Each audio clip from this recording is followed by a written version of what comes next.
Jizzax viloyati Paxtakor tumani fermerlari ham 2025-yilgi paxta topshirish shartnomaviy rejasini ortig'i bilan bajardi. Qabul shoxobchalariga 5100 tonnadan ortiq sifatli xom ashyo topshirildi. Shartnomaviy reja bajarilgan bo'lsa-da, Paxtakor tumanida paxta terimi yuqori sur'atlar bilan davom etmoqda. Paxtakor tumanida 2025-yil hosili uchun 341 ta fermer xo'jaliklari tomonidan 11500 gektar yer maydoniga chigit qadalgan. 1000 gektar yer maydonida xorijiy nav parvarishlandi. Paxta yig'im-terim jarayonlariga 70 ta yuqori unumli terim mashinasi, 400 ga yaqin tirkama jalb etildi. Shartnomaviy reja bajarilgan bo'lsa-da, Paxtakor tumanida paxta terimi yuqori sur'atlar bilan davom etmoqda. Tumandagi yirik xo'jaliklardan biri Diamond Bref fermer xo'jaligi dala maydonidamiz. 91 gektar maydonda ekilgan paxtani yig'im-terim ishlariga start berish maqsadida yig'ilgan mas'ullar, soha mutaxassislari, olim va fermerlar samarali mehnat evaziga yetishtirilgan hosilning cho'g'i mo'l ekanligini e'tirof etdilar. Xorijdan keltirilgan zamonaviy paxta terim mashinalari yordamida hosil yig'im-terimi boshlab yuborildi. Darvoqe, ushbu fermer xo'jaligida mahalliy sulton navi ekilib, har gektarda o'rtacha 180 ming ko'chat yetishtirildi. Buni hammasi birinchi navbatda tezkor texnikani sharofati bilan bo'ldi. Zamonaviy texnikalar, ilmiy yondashuvlar, mana shu 76 sxema bu biz uchun eng katta yangilik bo'ldi. Boshida qo'rqdik. Nima bo'ladi, 76 sxemada paxta hech qilmaganmiz. Men 2011-yildan beri fermer bo'lsam, faqat 90lik paxta ekib kelganman. 76 bizga yangilik bo'ldi. Agar 76 ga hisoblaydigan bo'lsak, 90 bilan solishtirganimizda 14 gektar yer maydonimizda yana qo'shimcha paxta ekildi degan narsa bo'ldi bu. 90likda hosildorligimiz 35 sentiner, 40 sentiner, zo'r olsa 40 sentiner olganmiz. Undan ziyod yo'q edi u tarixda unaqasi.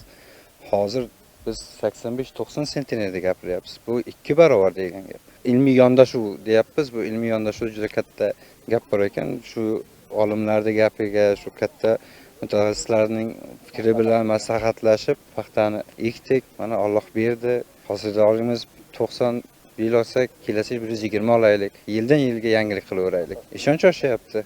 Mana oldinlari 3 oylab paxta terganmiz. Mana hozir 20 kun, 25 kunda paxtamizni terib, nobud qilmasdan planlarimizni 140, 150, 200% ga bajaryapmiz. Bundan ziyodi bo'lmaydi. Prezidentimizga katta rahmat.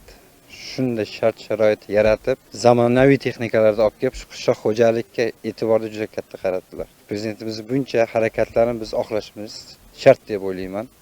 Yana bir jihat, fermerning mahalliy hamda xorijlik olim agronomlar bilan yo'lga qo'ygan yaqin hamkorligi ham paxtadan yuqori hosil olishda katta ahamiyat kasb etdi.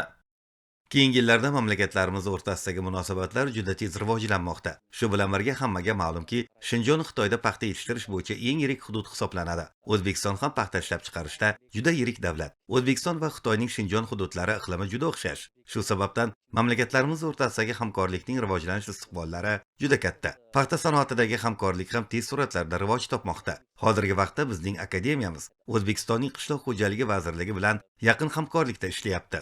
Biz shuningdek O'zbekistonda paxta yetishtirish jarayoniga Xitoy texnologiyalarini jalb qilish borasida o'zimiz tomonidan barcha yordamni ko'rsatmoqdamiz. Bu orqali mamlakatlarimiz o'rtasidagi hamkorlikka munosib hissa qo'shishni maqsad qilganmiz. Ushbu fermer xo'jaligida yetishtirilayotgan mahalliy nav Xitoy navlaridan ancha farq qilishiga guvoh bo'ldim. Jizzax viloyati iqlim sharoitiga tezpishar navlar juda mos keladi. Xitoyda shunday navlar ko'p va biz ularni ham bu yerga olib kelmoqchimiz. Ularni ro'yxatdan o'tkazib, paxtachilik, ayniqsa urug'chilik tizimi uchun joriy etishni maqsad qilganmiz.